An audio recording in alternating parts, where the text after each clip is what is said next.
बिस्मिल्लाहिर्रहमानिर्रहीम। अस्सलाम वालेकुम। आप देख रहे हैं let's do nature YouTube channel. बचपन में किसी के घर शोरबे वाले आलू अंडे खाने पड़े तो बड़ा अजीब लगा कि पता नहीं ये क्या चीज़ पकाई गई है, क्योंकि हमारे घरों में तो भुने हुए आलू अंडे ही पकते थे। शोरबे वाले आलू अंडे पहली मर्तबा ही देखे थे। खाने को बिल्कुल भी दिल नहीं चाह रहा था। बहरहाल दिल कड़ा करके खाए तो बहुत ही मज़ा आया। बहुत अच्छे पके हुए थे। इस बात को बरसों ही गुजर गए और शोरबे वाले आलू अंडे का वो सालन भूल भाल गया। फिर ऐसा इत्तेफाक हुआ कि मेरे भांजे ने एकदम गोश्त खाना छोड़ दिया और एक दिन मुझे उसने कहा कि मुझे आलू अंडे का सालन बना दें। मेरे जहन में एकदम बचपन की याद ताज़ा हो गई और मैंने ज़िंदगी में पहली मर्तबा शोरबे वाले आलू अंडे उसको बना कर दिए। अब ये इतने मज़े के बने कि हमारी फैमिली में भी शोरबे वाले आलू अंडे पसंद किए जाने लगे।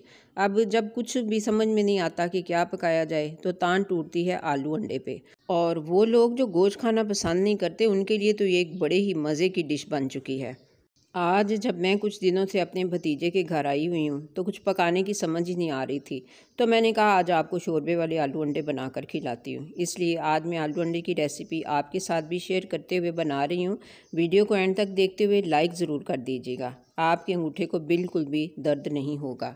सबसे पहले तो मैंने पैन में कुकिंग ऑयल को डाला और फिर उसके बाद मैंने एक दरमियानी साइज़ की कटी हुई प्याज और एक चम्मच जो है वो अदरक लहसुन पेस्ट जो है वो इसको शामिल कर दिया है। अब इस प्याज और अदरक लहसुन के पेस्ट को हमने फ्राई करना है इतना कि ये हल्का सा ब्राउन सा हो जाए, यानी पिंक सा ब्राउन सा हो जाए। तो इसमें जो मैंने मसाले शामिल करने हैं वो हैं, ये कुछ ज़ीरा है, कुछ थोड़ी सी दालचीनी, काली मिर्च साबुत, कुटी हुई मिर्च, धनिया कुटा हुआ, पिसी हुई लाल मिर्च, हल्दी और नमक।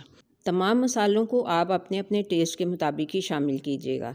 मैंने ज़रा हल्के मिर्च मसाले वाले बनाने हैं तो मैंने नमक मिर्च जो है वो ज़रा कम कम ही ली है, हाफ़ टी स्पून के करीब लिया है। तो अब ये मेरे पास टमाटर पेस्ट है और अब मेरा प्याज लहसुन जो है ये हल्का सा ब्राउन हो चुका था, प्याजी हो चुका था, तो मैंने इसमें ये सारे मसाले भी शामिल कर दिए। अब इन मसालों को भी हमने इस लहसुन प्याज के साथ अच्छे से फ्राई करना है ताकि मिर्च मसाले का कच्चापन बाकी ना रहे।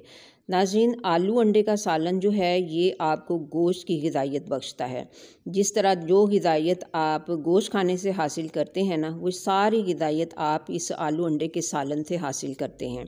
मेरा ख़्याल है कि वो लोग जो इस महंगाई के दौर में गोश्त नहीं ख़रीद सकते तो वो अपने जिस्म में गोश्त की कमी को पूरा करने के लिए आलू अंडे का ये सालन खा के तो अपनी उस कमी को पूरा करें। ज़ाहिर है कि ग़िज़ाइयत की ज़रूरत तो हर एक को होती है।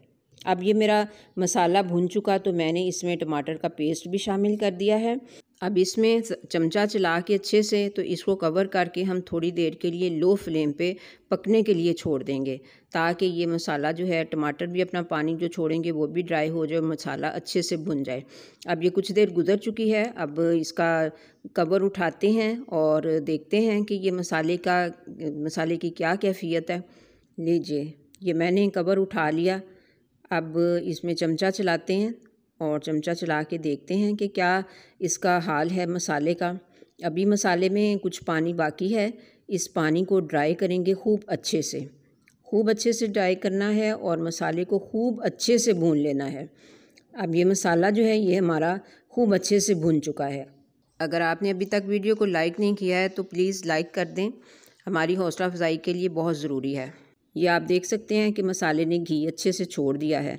तो अब मैं इसमें कटे हुए आलू शामिल कर रही हूँ। आलू आप 3 ले लें, 4 ले लें, 5 ले लें, जितने आपकी मर्ज़ी है आप ले लें। तो मैंने 6 अंडों के साथ 4 आलू लिए हैं दरमियाने साइज़ के।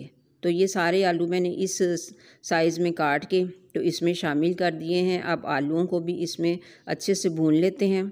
आलू जो हैं ये खूब अच्छे से भुन चुके हैं। अब इसमें हमने पानी शामिल करना है इतना कि इसमें आलू जो हैं वो भी गल जाएं और पीछे पानी भी बाकी रह जाए ताकि शोरबा बन सके। तो अब ये अंडे बॉयल होने के लिए रखे हुए हैं। अंडे बॉयल हो गए तो अब मैंने इन अंडों को छील के तो इस शोरबे में डाल दिया है।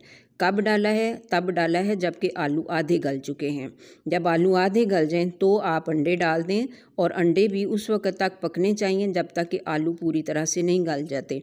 इस तरीके से अंडे उसमें शामिल करके तो अंडों का टेस्ट भी जो है वो शोरबे में आ जाता है, तो शोरबा बहुत फिर अच्छा बनता है। अब आप देख सकते हैं कि आलू अंडे का शोरबा बन चुका है अब पक रहा है, पानी खूब अच्छे से पक रहा है। अब इसमें सब्ज़ मिर्चें मैंने शामिल कर दी हैं, 3 मैंने शामिल की हैं या शायद 4 हैं, तो आप भी अपने टेस्ट के मुताबिक शामिल कर दें। हरा धनिया भी मैंने बारीक कटा हुआ इसमें शामिल कर दिया है।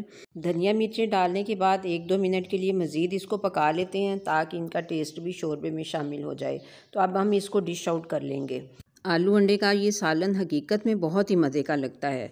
यकीनन आप बना के देखेंगे तो आपको भी अंदाज़ा होगा कि वाकई में बहुत अच्छा था। ये मेरा आलू अंडे का सालन जो है ये रेडी हो चुका है। उम्मीद है आप भी ज़रूर बनाएंगे और ट्राई करेंगे और अपने जिस्म में गोश्त की कमी को पूरा करेंगे। मिलते हैं फिर नेक्स्ट इंशाल्लाह।